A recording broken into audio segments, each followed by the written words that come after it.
네, 안녕하세요. 점프트 스프링부트 3 7회차 내용입니다. 자, 7회차 내용에서는 3.1절부터 3.5절까지의 내용을 다뤄보고요. 내비게이션 바를 추가를 해보고, 그 다음에 페이징 구현을 하고, 그 다음 시큐리티를 위한 세팅을 하는 그 내용으로 구성되어 있습니다. 자, 3.1절은요. 내비게이션 바를 추가하는 건데, 자, 요거는 이제 보통 뭐 웹사이트마다 있는 어떤 메뉴라고 보시면 되겠습니다. 그래서 뭐 내비게이션 바, 뭐 나부 바, 그냥 뭐 나부 요렇게도 많이 표현을 하고요. 이제 여기 게시판에도 이제 이 내비게이션 바를 추가해서 이제 여기저기 화면에서 항상 이제 보여지게끔 그렇게 구성을 해보려고 합니다. 자, 그래서 내비게이션 바에 대한 내용을 그 레이아웃 HTML에다가 여기 부분에다가 이제 추가를 했습니다. 자, 여기에 사용된 내용들은 다 부트스트랩에서 제공되는 클래스들을 활용을 했고요. 자, 그리고 이제 이 링크를 하나 만들어서 이 SBB라는 이 부분을 클릭하면 첫 페이지로 가게끔 그런 내용. 그 뭐 항상 어디 웹페이지에 가보시면은 그 뭐 회사의 로고 뭐 이런 것들이 보여지게 되고 그 로고를 클릭하면 첫 페이지로 간다는 거는 뭐 경험적으로 다 알고 계실 겁니다. 이제 그런 내용을 이제 구현을 했고, 그리고 나중에 이제 회원 시스템을 추가할 때 로그인 페이지로 바로 가기 위한 로그인 링크를 하나 만들었습니다. 자, 그리고 이제 한 가지 좀 추가적인 기능은 그 화면이 이제 브라우저의 가로 너비가 어떤지에 따라서 이제 좀 모습이 좀 바뀌는데 그 폭이 조금 줄어들게 되면 요런 게 이제 추가가 됩니다. 자, 이거를 햄버거 메뉴 버튼이라고 하는데요. 이것도 뭐 경험적으로 아실 겁니다. 요거를 클릭하면 뭔가 메뉴가 보여진다라는 거. 그래서 요런 기능을 추가를 했는데 이제 그런 부분들이 여기에 이제 그렇게 추가가 되어 있습니다.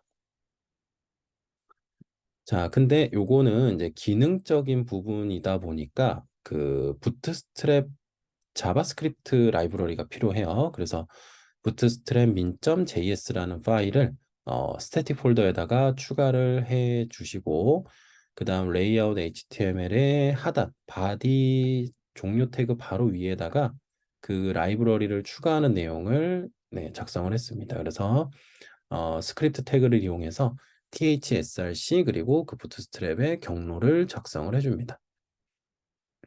자, 그러면 파일 그 브라우저 폭이 좀 줄어들면 이제 요게 보여지고 얘를 클릭하면 숨어 있던 메뉴가 나타난다 라는 기능이고요. 자, 이걸 이제 좀 분리를 좀 해봅니다. 자, 나부바라는 HTML을 추가하고요. 그리고 아까 레이아웃에다가 작성했던 그 나부에 대한 내용을 여기로 다 가져옵니다. 가져오고 그 다음에 이제 프래그먼트를 지정을 해주는 거예요.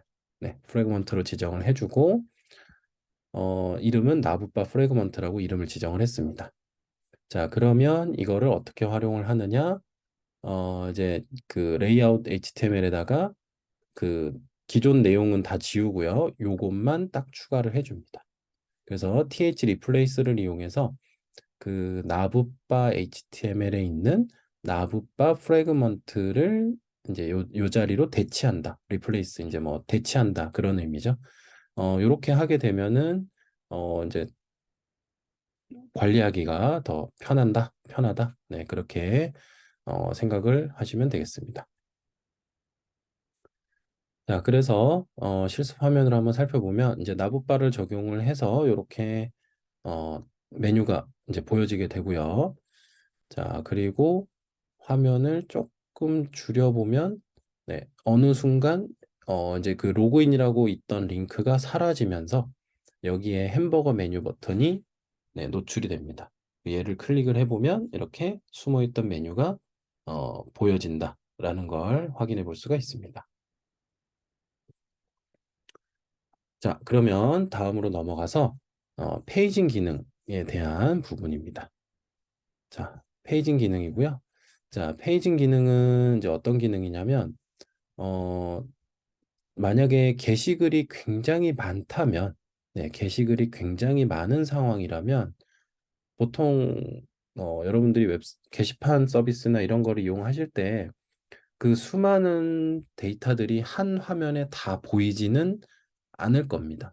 뭐 요즘은 무한 스크롤이라고 해서 이제 뭐 유튜브나 페이스북이나 인스타그램이나 이런 걸 이용하다 보면은 스크롤을 내리면 뭐 일정 시간이 좀 지나면 또 추가 데이터가 보이고 이런 경우들도 아마 보셨을 텐데 가장 일반적으로 많이 사용하는 방식은 이렇게 하단에 이제 뭔가 번호가 보이고 이제 그 번호를 클릭하게 되면 그 해당 데이터들이 이렇게 목록이 바뀌는 네, 그런 걸 경험을 많이 해보셨을 텐데 자, 이런 거를 페이징 기능이라고 표현을 합니다. 페이징 기능.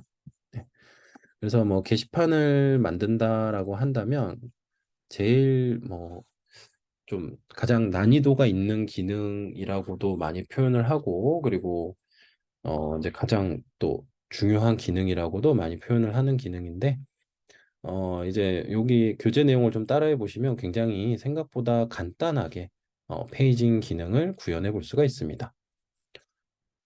자, 그 전에 이제 페이징 기능을 살펴보려면 아무래도 지금 현재는 뭐 게시글 데이터가 뭐 몇 개밖에 없죠. 두 개, 세 개 이렇게밖에 없기 때문에 페이징 기능을 확인하기가 좀 쉽지가 않고 그래서 테스트 데이터를 좀 미리 만들어 놓으려고 하는데 이제 테스트 데이터를 만들기 위해서 그 테스트 코드를 좀 활용을 합니다. 이거를 일일이 게시글을 직접 쓰는 거는 너무나 이제 번거롭고 한 작업이기 때문에 간단하게 코드로서 네, 많은 데이터를 만들어 놓을 수 있습니다.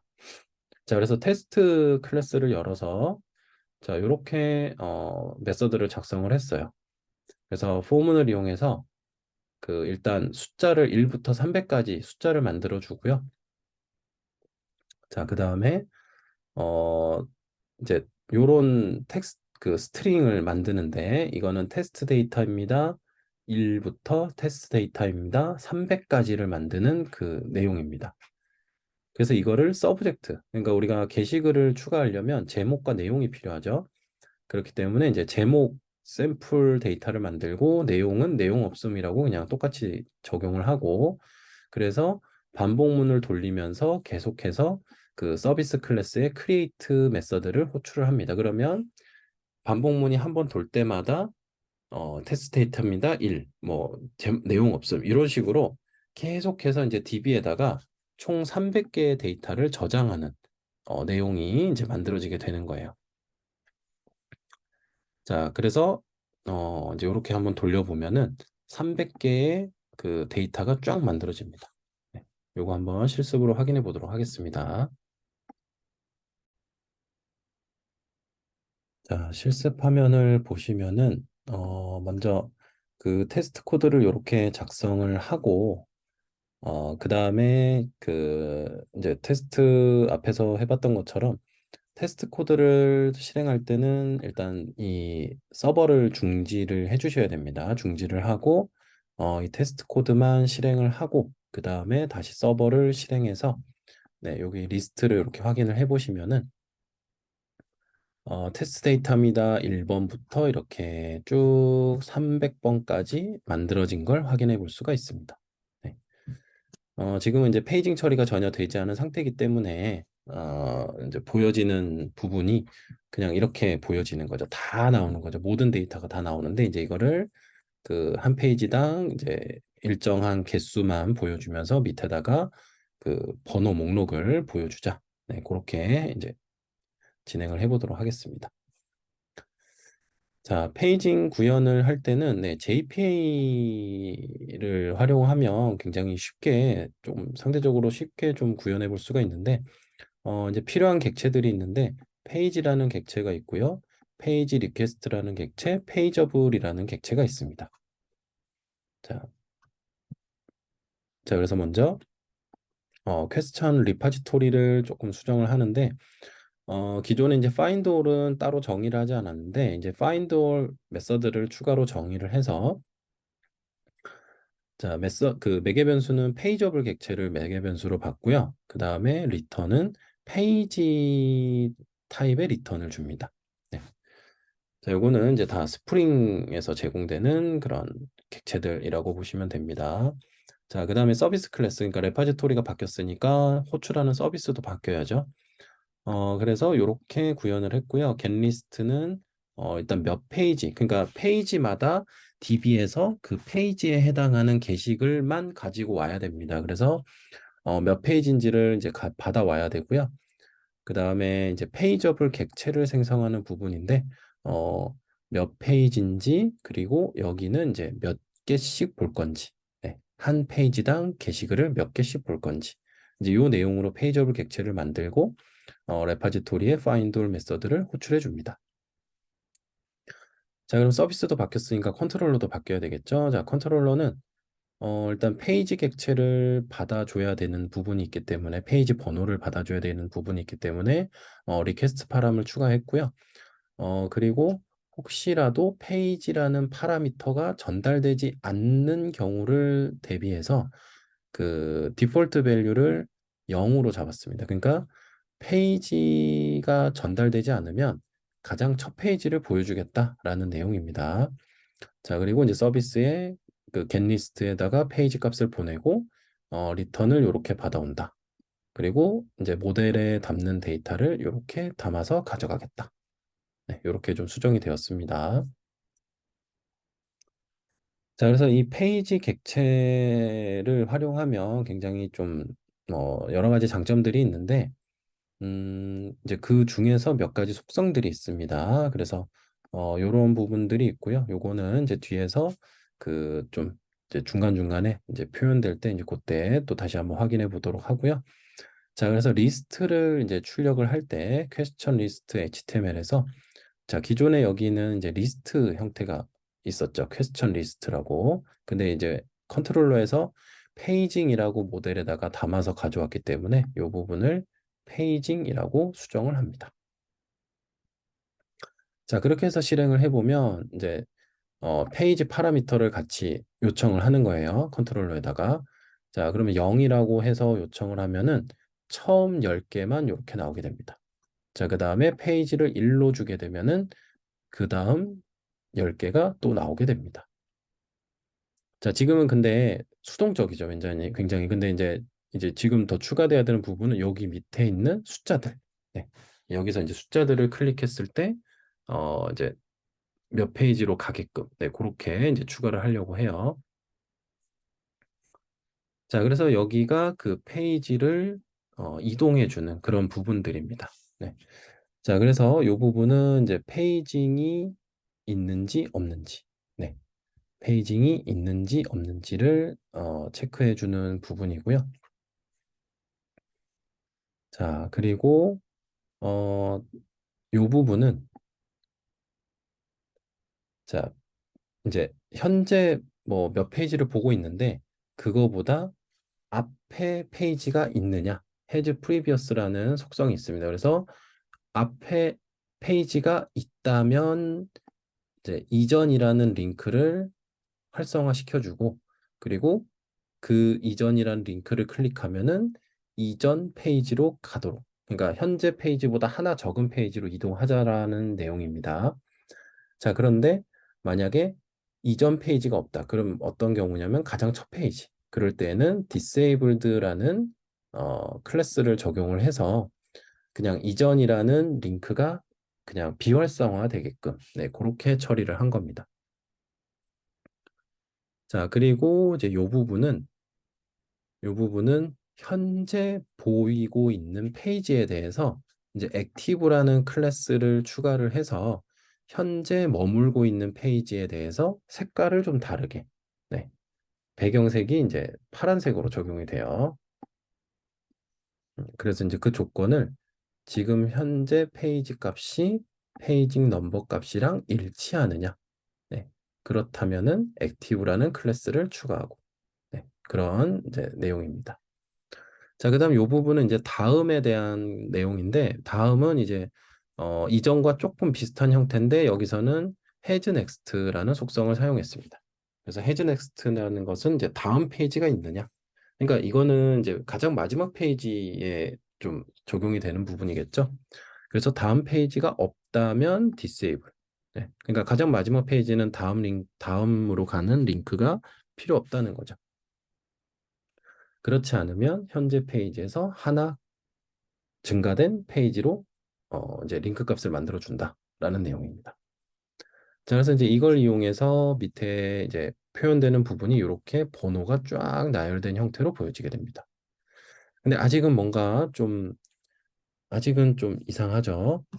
자, 그래서 그 밑에 하단에 보여지는 페이지의 어떤 개수를 이제 제한을 둘 건데, 네, 어떻게 제한을 두냐면, 현재 보고 있는 페이지를 기준으로 O 작은 거부터 O 큰 것까지. 네, 그래서 여기 예시해 보시는 것처럼 현재 15페이지를 보고 있다면 10부터 20까지를 보여준다라는 거죠.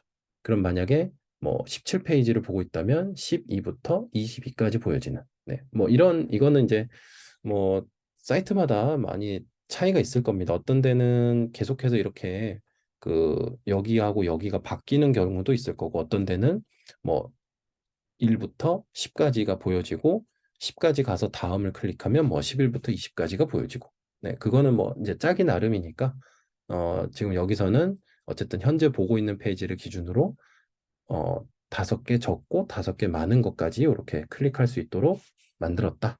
네, 그런 내용이고요. 자, 그러면 여기까지 했을 때 이제 보여지는 형태는 가장 먼저 작성한 게시글이 가장 먼저 보입니다. 근데 보통 게시판을 보시면은 가장 마지막에 쓴 게시글이 가장 먼저 보이는 경우들을 많이 보셨을 거예요. 그죠? 자, 그렇기 때문에 이제 그 정렬 기준을 좀 수정을 할 건데, 자, 퀘스천 서비스로 다시 와서, 자, 여기 이제 그 소트라는 리스트를 하나 추가를 했고요. 그래서 이 소트라는 거에 그 어떤 이제 리스트에다가 뭔가 추가를 했는데, 정렬 조건을 추가를 했습니다. 조건은 뭐냐? 그 작성 시간을 기준으로 내림차순 정렬을 하겠다. 그러니까 가장 최근에 쓴 글을 가장 먼저 보이겠다라고 하는 거죠. 자, 그래서 그 페이지업을 객체를 만들어 줄 때 아까 처음에는 이렇게 두 가지만 매개 변수로 이제 만들었었는데, 여기에 추가로 이 소트, 여기서 만든 이 소트 기준도 추가를 해서 그 레파지토리로 넘겨줬습니다. 자, 그러면은 이제 JPA가 이제 이 소트 기준까지 다 반영을 해서 페이징 처리를 한 결과를 넘겨주게 되는 거예요. 자, 그러면 이제 결과를 보시면 가장 최근에 등록한 게시글이 가장 먼저 보여지게 된다. 네, 이런 내용을 확인해 볼 수 있습니다. 자, 그러면 한번 실습 화면을 한번 살펴보도록 하겠습니다. 자, 실습 화면을 살펴보시면 이렇게 이제 그 게시글이 가장 마지막 300번 게시글이 가장 먼저 보여지는 걸 확인할 수가 있고요. 그리고 밑에 지금 현재 첫 페이지이기 때문에 0번 페이지가 이렇게 파란색 배경으로 좀 다르게 보여지고요. 그리고 가장 첫 페이지는 이전 페이지가 없죠. 그렇기 때문에 이전 링크는 비활성화됩니다. 자, 그리고 1페이지로 넘어가게 되면 이제 이전 페이지가 있으니까 이전이라는 링크가 활성화가 되어 있고요. 자, 그리고 한 5페이지 정도 가볼게요. 자, 그러면 여기서 이제 보면은 얘보다 5개 작은 0페이지부터 얘보다 5개 큰 10페이지까지 이렇게 보여지게 됩니다. 그리고 또 10페이지를 보면은 네, 5부터 15까지 이렇게 보여지게 되는 거죠. 이런 식으로 이제 쭉 가면은 뭐 30페이지, 저 같은 경우는 30페이지까지가 있고요. 가장 마지막 페이지로 오면은 이제 다음이라는 요 링크가 또 비활성화가 되는 이런 부분들을 확인할 수가 있습니다. 자, 다음으로 이제 게시글의 번호를 지정하는 부분인데, 자, 지금 현재는 어, 자, 다시 보면은 계속해서 1부터 10까지라고 이렇게 표현이 되고 있습니다. 네. 근데 좀 뭔가 이상하죠. 원래는 번호가 뭔가 이제 바뀌어야 되는 게 있는데, 지금 현재는 번호는 계속해서 같은 값을 보여주고 있어요. 이제 이유는 우리가 이제 루프라는 속성을 이용해서 그냥 순서만 매겨주는 형태로 번호를 보여주고 있기 때문에 지금 이렇게 보여지고요. 그래서 이제 이거를 그 게시글 수에 맞게끔 게시글 번호를 이제 맞춰주려고 하는 겁니다. 자, 그래서 이 교재에서 그 제공하고 있는 이제 게시물 번호 공식이라는 게 있는데, 자, 이제 요 식을 적용을 하는 거예요. 그래서 전체 게시글이 몇 개인지, 거기서 지금 현재 페이지를 몇 페이지를 보고 있는지, 그거에 따라서 그 다음에 거기서 이제 나열 인덱스를 뺐을 때 이제 그 게시글 번호를 뭐 계산해낸다 이런 의미고요. 자, 그래서 그 게시글 번호 공식을 적용한 내용을 그 퀘스천 리스트에다가 그 여기 이제 반복문을 돌리는 그 하단에다가 이렇게 TD를 추가를 하였습니다. 네. 그래서 이게 이제 전체 게시글 개수를 가져오는 get total elements라는 속성을 활용을 했고요.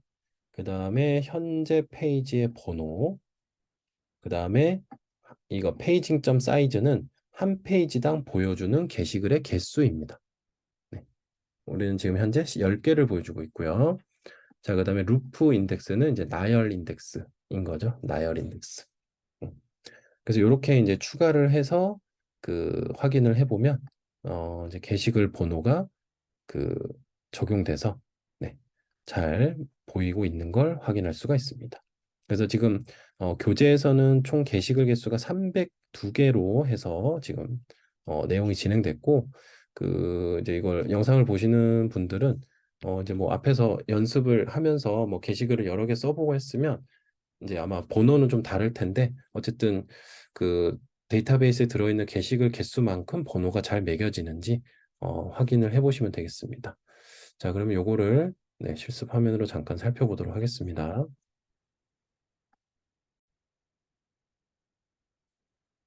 자, 확인을 해보면 제 거는 총 게시글이 303개였어요. 그래서 가장 마지막에 이렇게 303번이라고 보여지게 되고요. 자, 이렇게 번호를 페이지를 이동할 때마다 번호가 네, 그거에 맞게끔 번호가 잘 적용돼서 보여지는 게 확인이 됩니다. 그래서 가장 이제 첫 페이지로 가장 마지막으로 가게 되면 이렇게 1, 2, 3으로 시작을 하고 있죠. 자, 다음은 이제 답변 개수를 표시하는 내용입니다. 자, 답변 개수는 이제 그 제목에 표현이 되면서 이제 그 제목 옆에다가 조그맣게 숫자를 이제 추가를 하는 건데 이제 이게 게시글을 쓰고 질문을 쓰고 이제 그 질문 상세 화면에서 이제 답변을 추가한다라는 그런 서비스인데 이제 뭐 이런 거를 이제 뭐 댓글이 몇 개다 이런 거 식으로 그 뭐 여러 게시판에서 아마 보셨을 겁니다. 그래서 이제 그 내용을 추가를 하는 건데 자, 그러면 리스트를 추가하는 부분에다가요. 자, 그 제목을 보여주고 거기다가 이제 스팬 태그를 하나 추가를 했습니다. 자, 그래서 이제 퀘스천 객체를 우리가 가져왔는데 그 우리가 이제 엔티티 관계를 맺으면서 퀘스천에다가 앤서 리스트를 네, 이제 속성으로 가지고 있었죠. 자, 그래서 이제 그 사이즈 값을 이렇게 바로 얻어낼 수가 있습니다. 앤서 리스트의 사이즈 값. 자, 그래서 이제 리스트라는 그 어, 타임리프의 어떤 객체를 이용을 해서 이제 얘가 가지고 있는 사이즈 값을 이제 가져오는 거예요. 근데 답변이 있는 경우도 있고 없는 경우도 있기 때문에 네, if를 이용해서 사이즈가 0보다 크다면 즉 이제 사- 답변이 하나라도 있다면 그거를 이렇게 그 사이즈 값을 th 텍스트로 숫자로 표현을 해라 라는 거죠. 그러니까 없으면 그냥 아예 아무것도 보여주지 않겠다라는 거고요. 값이 있다면 그 사이즈만큼의 숫자 값을 표현하겠다라는 내용입니다. 네, 실습으로 한번 잠깐 살펴보도록 하겠습니다.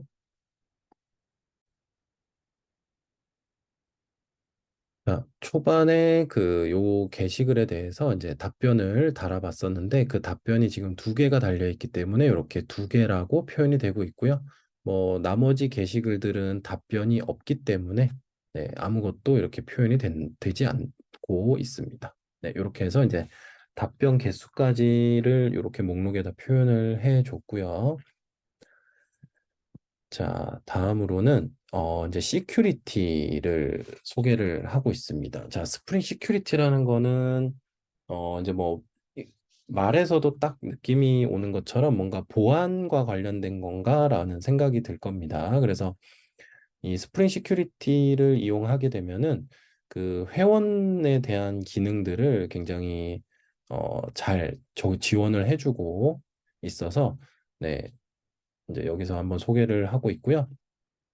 자, 시큐리티를 이제 사용을 해보려면 마찬가지로 시큐리티 관련된 이제 디펜던시를 추가를 해야 됩니다. 그래서 좀 오랜만에 네, 빌드.gradle에 가서 그 시큐리티와 관련된 내용을 추가를 이렇게 두 가지를 해주고요.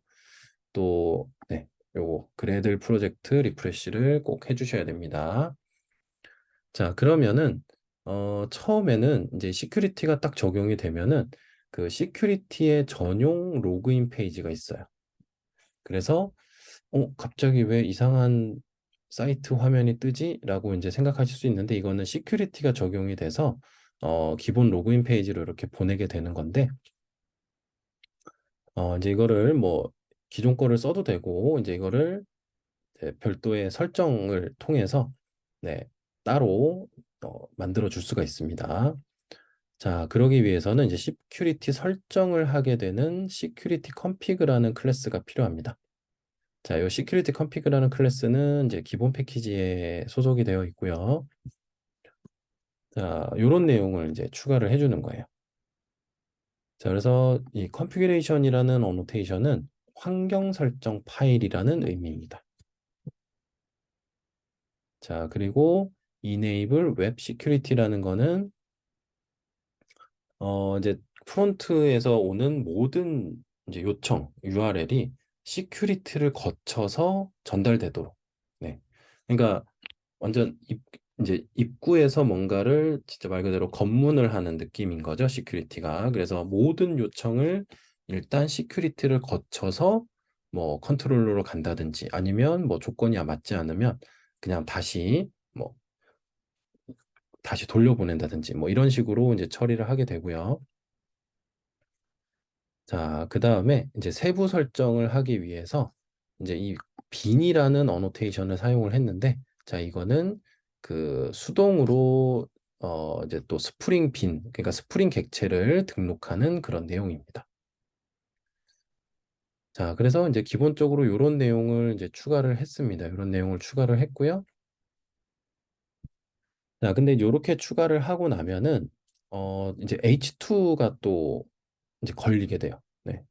그래서 H2가 이제 걸리게 돼서 이제 이런 CSRF라는 이제 요 방어 기능 때문에 H2 콘솔 접근을 못하게 되는 상황이 생깁니다. 자, 그래서 이거를 해결하기 위해서는 네, 그 CSRF를 이제 그 검증을 하지 않는다라는 내용을 추가를 해줘야 되는데 어, 이제 모든 그런 주소가 아니라 우리가 이제 H2 콘솔을 사용하기 위해서 사용하는 그 H2 콘솔로 시작하는 그 주소에 대해서는 CSRF를 거치지 않고도 그냥 통과시켜 주겠다. 네. 그런 내용입니다. 자, 그런데 이제 그렇게 하면은 어 이제 이렇게 화면이 좀 깨지는 부분이 또 보여지게 되는데 자, 이제 그거는 또 H2 콘솔이 프레임 구조로 작성이 되어서 이제 발생하는 또 문제이고요. 자, 이제 그거를 어, 이제 시큐리티가 이제 기본 설정, 그러니까 뭔가 여러 가지 그런 공격 가능성이 있는 부분들을 시큐리티가 기본적으로 다 막아주고 있어요. 그래서 시큐리티만 사용을 하더라도 그 뭐 흔히 발생하는 그런 뭐 웹사이트에서 발생할 수 있는 그런 어떤 공격들을 막아줄 수 있다라는 장점이 있습니다. 근데 이제 이게 또 개발 단계에서는 좀 약간의 불편함은 생길 수 있어요. 하지만 이제 이 교재 내용을 보시면서 따라 하시면은 네, 잘 진행을 해 보실 수가 있습니다. 자, 그래서 여기에 이제 추가로 헤더에서 이제 그 X프레임 옵션에 대한 부분을 이제 또 해제를 해줬습니다. 자, 그리고 여기서 이제 코드를 추가할 때 중요한 부분은 이 전체가 어떻게 보면 다 한 문장이에요. 그래서 다 계속 점으로 계속 연결이 되고 있습니다. 그리고 뭐 소괄호가 열리고 닫히는 부분도 굉장히 많고요. 그래서 여기서 문장이 시작해서 여기서 끝나요. 세미콜론이 여기 있죠. 네, 그렇기 때문에 요 부분은 굉장히 그 잘 보시고 네, 작성을 해주셔야 되고 뭐 혹시라도 또 뭐 계속 이게 괄호 열고 닫는 부분에서 문제가 많이 생길 수 있거든요. 그래서 만약에 계속해서 오류가 잡히지 않는다면 네, 깃허브에 있는 코드를 좀 가져다가 사용을 해줘도 될 것 같습니다. 자, 이렇게 해서 H2 콘솔로 로그인을 이제 하게 되면은 네, 기존에 사용하듯이 정상적으로 네, 사용을 할 수가 있습니다.